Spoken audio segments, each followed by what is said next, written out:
C'est le dernier week-end de ce mois de septembre. Mesdames et messieurs, amis de Royal TV Bénin, salut et bienvenue dans le sommaire de cette édition du journal.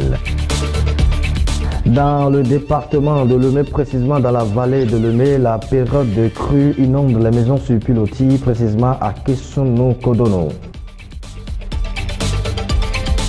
Tournoi de judo à Kankpe dans Lemay, la deuxième édition s'est déroulée dans la commune de Dambo. Les informations sportives et celles hors du territoire béninois vont meubler cette édition du journal. Alors, salut, je vous l'avais bien dit en titre, au Bénin, la crue devient de plus en plus récurrente durant les saisons pluvieuses. Dans la vallée de Lemay, plus précisément à Kesuno-Kodono, les maisons sur pilotis sont totalement inondées. Dorcas Orisha et Nassis Rourouno ont fait le constat pour vous. Des maisons sous l'eau, des cultures envahies. C'est la période de la crue dans la vallée de Lemay. À Kesuno-Kodono, l'un des arrondissements de Dambo, les populations sont dans la désolation. Depuis 27 août 2023 que l'inondation est venue chez nous ici, les maisons sont déjà dans l'eau et les petits ne font rien à manger. Chez nous, il y a la pêche que nous prenons pour trouver de l'argent. Mais comme l'inondation est déjà grandie, il n'a aucun travail à faire. Et comme l'école est commencée, chez nous, les petits-enfants n'ont pas ceux qui veulent les aider, que les fournitures peuvent venir. But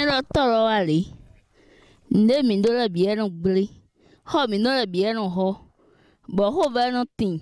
Memo ne mi adu for bagro. But mi no po je yan ko ni, ba ni yan ko nuka mi agbungbon. Ba de yan ko di, de mi awa gbonbo du nu e. We kan o mi ahihu. Ho very hu gan gba o. Ho mi no de flen le. Ho do po ne ho flen di ne. But me lo ho. Ba no po isa ro agedin. Ba no agedon wo de di. E ma zo de ho ro me ba. Yo po mi no le, ye no yan ko di. De yan yu ho me gbon. Azon de kwale miamo ba ho kaya yo polena ko bien no ha mi ba nya ko mi no jikara we no ve wa mi tan wo mi no ho kaya yo pole but de aye we ho me gbon we ho me irozu ne hu ma hi me de siwe amazo pan video we ho me e no zo we ho me yo po suzu ye no gba we ho me ma ile so me rio. Très souvent, les mois d'août, septembre et octobre sont favorables à la crue dans toute la vallée et d'autres communes. Cette période coïncide avec la petite saison pluvieuse du sud au Bénin, ce qui occasionne le débordement de plusieurs cours d'eau. Pendant ce temps, les populations vivant dans ces régions vivent un enfer total.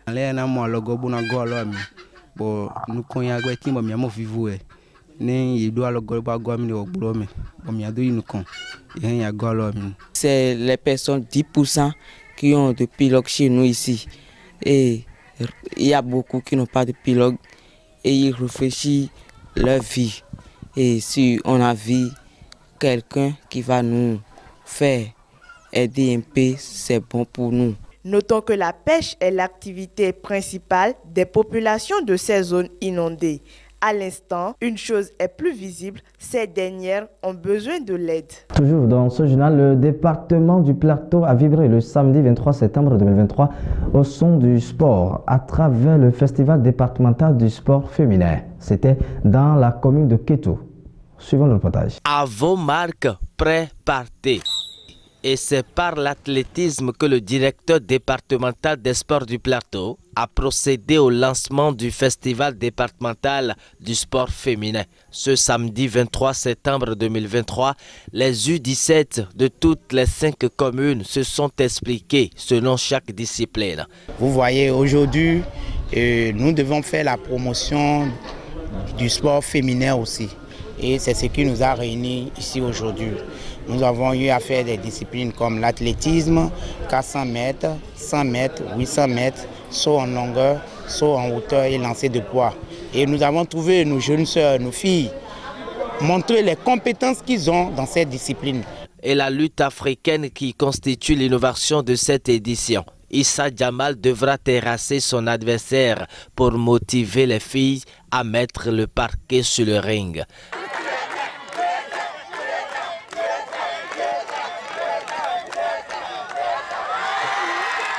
L'innovation de cette édition, c'est que vous voyez, quand vous regardez notre département, c'est un département qui est encore vierge en ce qui concerne certaines disciplines. Vous voyez, le volley se pratique, mais pas chez nos jeunes sœurs, chez les filles. Et au niveau de la lutte africaine, je crois que c'est pour la première fois que nous l'avons fait.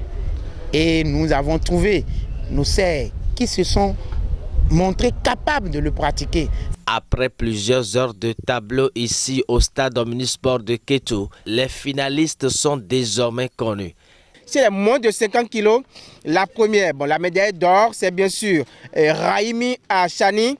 Chez les plus de 50 kilos, nous avons comme première la médaille d'or, c'est bien sûr Atakwe Rita. Et le volley se pratique, mais pas chez nos jeunes sœurs, chez les filles. Vous avez vu aujourd'hui, nous voyons que c'est Sakete qui a remporté, qui est l'équipe championne, suivi de Adja Awere qui est deuxième. Les équipes gagnantes de cette édition disent être fières et elles sont prêtes à défendre le département à la phase nationale. L'autorité départementale en a profité pour dire sa reconnaissance aux parents et tous les acteurs du système. Heureuse ma joie de participer à ce festival dont on a beaucoup d'années espéré et que finalement ils ont choisi le volleyball cette année. Le travail bien fait paie. Parce qu'il y a de cela 4 ans, on s'entraînait mais on n'a jamais eu de compétition pareille. Mais Dieu aidant, je remercie aussi toutes ces joueuses qui ont fait l'effort de réussir cette mission et qui ont emporté ce trophée. Nous leur demandons de continuer à travailler sur leurs compétences pour qu'à la phase nationale qui aura lieu à quelques semaines, le plateau puisse revenir avec un bon score et beaucoup de médailles et de trophées. Nous remercions aussi les parents d'élèves. Les parents d'élèves qui nous ont laissé ces enfants, les parents à divers niveaux, parce que ce n'est pas uniquement les élèves, nous avons des artisans parmi eux, nous avons les filles de toutes les corporations qui sont venus faire cette fête ici avec nous. Remise de trophées et de médailles ont clôturé l'édition 2023 du Festival départemental du sport féminin.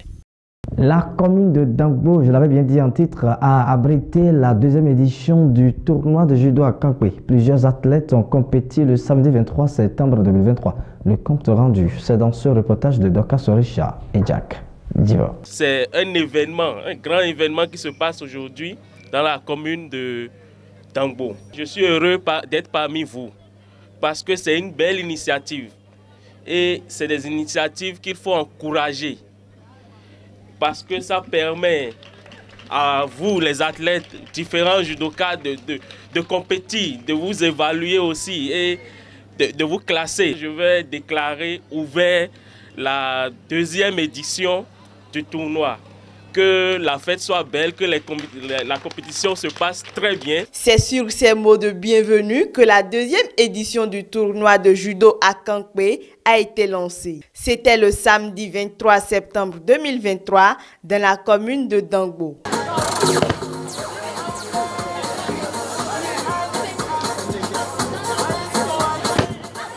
Le judo, l'un des arts martiaux, sert à développer les capacités de souplesse en multipliant les exercices ludiques et de déplacement. Le judo, c'est la voie de la souplesse. Donc, il n'est pas question d'avoir la force ou bien d'être en bonne santé. Même un infime peut faire le judo.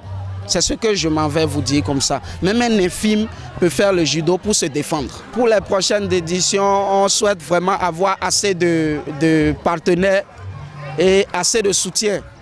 Parce que ce n'est pas facile d'organiser un jeu de judo, ce n'est pas facile. Donc on veut vraiment assez de sponsors. Cette initiative est bien appréciée par tous et va corriger assez de choses. La 2e édition du tournoi judo à Kankwe, pour moi c'est une grande satisfaction. Un grand plaisir de voir les athlètes que nous formons compétir, s'exprimer, montrer au grand public ce qu'ils savent faire. Je tiens sincèrement à remercier les parents d'élèves qui nous ont fait confiance en inscrivant bien sûr leurs enfants dans cet art martial qu'est le judo. Un grand merci aussi au public qui est venu découvrir. Un grand merci aussi à tous les sympathisants qui ont contribué à la réussite de cet événement. Pour l'édition prochaine, ce sera un camp de judo et de lutte africaine. Ce ne sera pas que le judo, ce sera un camp pour toute une semaine au moins, où ils seront en apprentissage et à la fin, ça ne sera pas une grande compétition. Je suis heureuse d'avoir participé à ce tournoi à Kangbé, édition 2023. Les participants rassurent les organisateurs pour que la prochaine édition soit encore plus meilleure. Je remercie beaucoup l'organisateur du tournoi. Que Dieu l'aide à puisse nous donner le goût du judo, de ne pas se décourager. C'est avec bonheur que j'interviens ce matin pour le féliciter pour l'initiative. Parce que ce matin, je suis sur le tatami, je crois que c'est comme ça qu'on l'appelle, où on tombe, mais je suis debout. Donc c'est une bonne chose. Notons que le judo est un sport lucratif et éducatif. Cette édition est faite à Dangbo pour que l'activité soit appréciée et vulgarisée. On sort du territoire béninois pour dire qu'une plainte pour inaction climatique a été déposée par 6 jeunes Portugais devant la Cour européenne des droits de l'homme. Ils accusent 32 pays, dont la Belgique, de mettre leur santé en danger. Et cela en ne prenant pas les mesures nécessaires pour lutter contre le réchauffement climatique. Une plainte qui, si elle est jugée recevable, pourrait donner lieu à un procès inédit. Ils ont entre 11 et 24 ans et ils affirment que l'inaction du monde politique face au changement climatique a de graves conséquences sur leur santé. Selon leurs avocats, il s'agirait là d'une violation du droit à la vie, tel qu'il est inscrit dans la Convention européenne de sauvegarde des droits de l'homme. The 6 young people who are bringing this case before the European Court of Human Rights have experienced direct harm from the emissions of 32 countries. So we're talking about heat extremes which will impact their ability to exercise, live outdoors. They'll be confined indoors for significant periods of time within their lifetime. So we're talking about concrete harm. Ces 6 jeunes se sont rendus ce matin devant la Cour européenne des droits de l'homme pour plaider leur cause. Ils visent 32 États, dont la Belgique, ainsi que tous les autres États membres de l'Union européenne. La Cour européenne doit encore décider si cette plainte est recevable. Et si elle aboutit à une condamnation des États visés, elle pourrait bien bousculer l'agenda climatique de la Belgique et de toute l'Europe.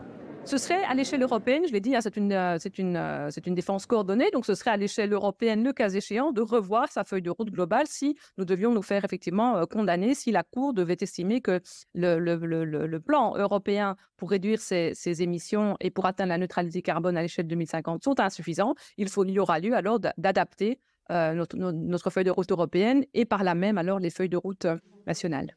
Il y a 2 ans, 60 000 citoyens avaient déjà poursuivi la Belgique pour inaction climatique et ils avaient obtenu gain de cause. Mais peu de mesures concrètes ont été prises depuis lors par l'État fédéral et les régions pour réduire drastiquement les émissions de gaz à effet de serre. Un nouveau procès s'est donc ouvert il y a 2 semaines. Les réponses de l'État belge et des régions sont attendues pour le 6 octobre. En boucle, ce journal pour dire qu'au moins 100 personnes ont péri et 150 autres ont été blessées dans un incendie lors de mariage dans une salle des fêtes du nord de l'Irak, selon l'un des bilans préliminaires. Les autorités sanitaires l'ont annoncé mercredi dernier. Du mariage, il ne reste plus que cet amas de tôle fondue. Dans les ruines de la salle des fêtes, plus rien. À part ce qui ressemble à la robe de mariée et quelques chaussures, tout le reste a brûlé, parti en fumée. Peu après minuit cette nuit, les mariés dansent, mais un incendie se déclare. Pris au piège, il y a au moins 100 morts et plus de 150 blessés graves. Amer a vu 22 personnes de sa famille brûlées dans l'incendie. J'ai vu les corps brûlés de beaucoup de personnes. L'une d'elles était mon cousin, il a été entièrement brûlé. On ne voyait plus sa peau, c'était une situation horrible. Transférés à la hâte, dans les hôpitaux de la région, la plupart des blessés souffrent de brûlures et d'asphyxie. Je cherche mes proches dans tous les hôpitaux, mais on ne trouve pas. On nous a dit à Erbil. Nous avons appelé là-bas et ils ne trouvent pas non plus. Honnêtement, nous ne pouvons demander de compte à personne. En fait, cela pourrait être la faute des organisateurs de la fête, les propriétaires de la salle, ou cela pourrait être un défaut technique qui a causé tous ces dégâts et ces destructions. D'après les secours, des feux d'artifice et des panneaux en préfabriqué hautement inflammables seraient à l'origine de l'incendie organisé hier soir dans la petite cité chrétienne de Karakosh. L'Irak, un pays aux infrastructures en déliquescence après des décennies de conflits, régulièrement le théâtre d'incendies ou d'accidents mortels. Mesdames, amis internautes, faites confiance à Royal TV Bénin pour la visibilité, la publicité de vos produits, de vos entreprises. Nous avons déjà plus de 5 ans, dans l'univers des médias. Faites-nous confiance, vous n'allez pas regretter. Contactez seulement le numéro qui file au bas de votre écran. Royal TV Bénin, toujours proche de vous. Voilà l'édition qui vient mettre un terme sur le nouvel mois de l'année 2023. Gérard Contaillon et toute l'équipe de réalisation vous remercie d'avoir suivi. Passez un très bon week-end en compagnie de nos programmes. Dieu bénisse le Bénin et tous les autres pays du monde. Au revoir.